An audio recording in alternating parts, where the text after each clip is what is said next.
So today we're going to be taking a little bit better look at Never Gonna Give You Up. Previously, we made it through this first page, and we're about midway through this page, which you get midway through the chorus, which everybody knows.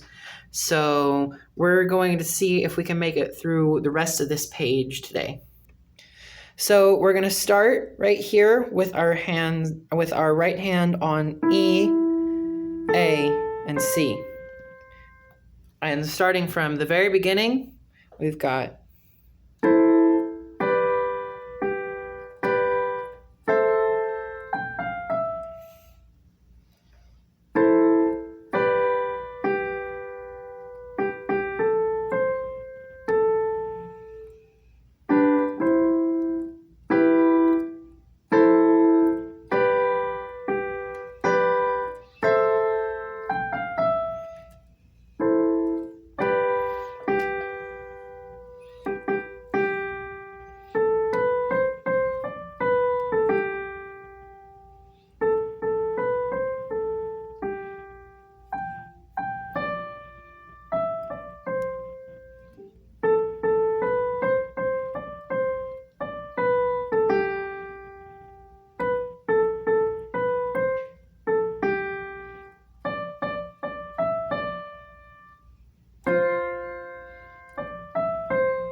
So that is about as far as we've gotten. We are, hold on. So that stops at about right here at the end of the first verse of the chorus. So now we're going to continue on. We're starting with this little bit of 16th notes here, which you'll notice is similar right here up at the top one at the beginning of your chorus. So you've got the same 4 notes of G, A, C, back to A. And then you've got that same opening chord as well. This pattern repeats a lot. And you've got the slightly augmented 16th notes.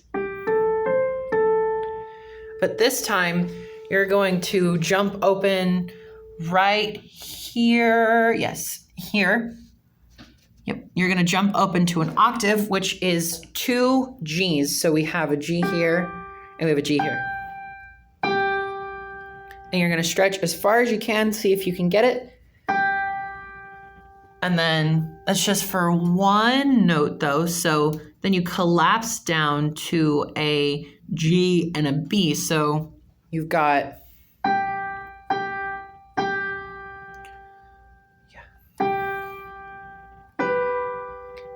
And then we've got just a little walk down starting with our C and ending in A.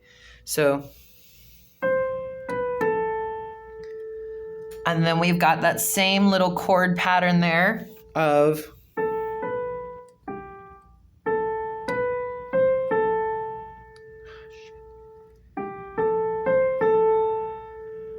and then this repeats just like up here.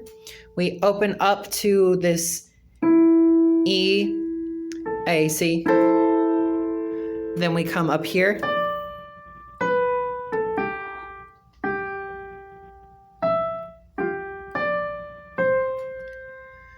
All right. But instead of the simple notes, we've got our chords, which those are E, B, and D. So you've got... And then, so that's your big chord over there. It's got more of a space between it. And then you simply contract it. So you've got these 3, and you pull your top 2 in. And that's it. And so that's the entire chorus. So right here is where we've gotten to. So we've got another couple lines to go through. So we've got we're starting with 3 whole notes, which you hold those for 4 measures. And you start with E, G. They're sandwiched kind of on top of each other. It's a little weird. It's these 3 notes here. And you hold that for a full measure. So 1, 2, 3, 4. And then we continue on.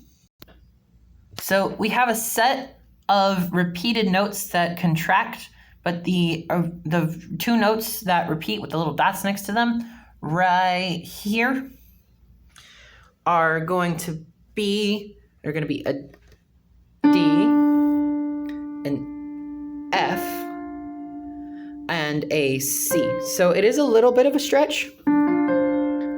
And we play those twice. And then you'll see they contract down on those last 2 spaces. And we contract that down to our D, which we keep, because if you'll take a look, that bottom note does not change. But we've got D, then we have a G, and a B. And then we go on, we have that other whole note, which is the same configuration as last time. So we've got E, G, and A. They're sort of they're sandwiched together, which it sounds a little odd. And actually, if you'll take a look, those 2 measures match exactly with those first 2 measures. It's just a repeat.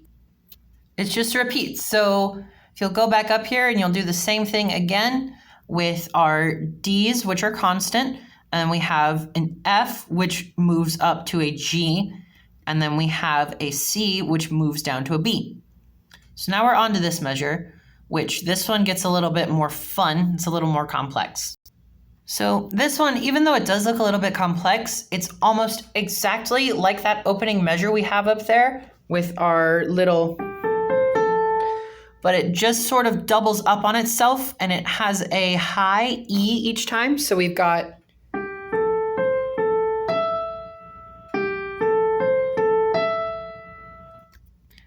and then we again have those sets of notes that contract in on themselves with our D being constant, our F moving up to a G, and our C coming down to a B. Now we go on to the last measure of this page, where again, this is simply a repeat until we get to this last measure, which starts the chorus all over again. So then we move on to our 3rd sheet, which has a repetition of the chorus. And that's really all it is to it. So I will see you guys in class next week.